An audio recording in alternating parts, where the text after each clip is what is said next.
नागपूरमध्ये काँग्रेसनं लोकभवनाबाहेर केंद्र सरकारच्या विरोधात जोरदार आंदोलन सुरू केलंय।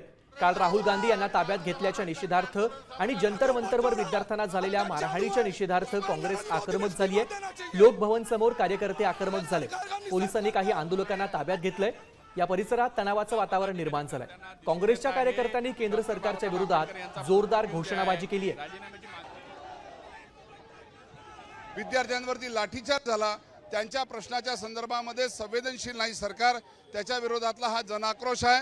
काँग्रेस पक्ष विद्यार्थ्यांसोबत तरुणांसोबत आहे, त्यांच्या प्रश्नासोबत आहे आणि म्हणून लढाई जर संसदेमध्ये होत नसेल तर रस्त्यावर ही लढाई लढण्याशिवाय अजून तीव्र होईल। रस्त्यावर निश्चितपणाने काँग्रेस पक्षाने भूमिका घेतली की जोपर्यंत धर्मेंद्र प्रधान यांचा राजीनामा होत नाही तोपर्यंत आम्ही ही लढाई निरंतर ठेवू। आम्ही शांततेच्या मार्गाने या ठिकाणी आंदोलन निषेध करण्यासाठी आलेलो होतो।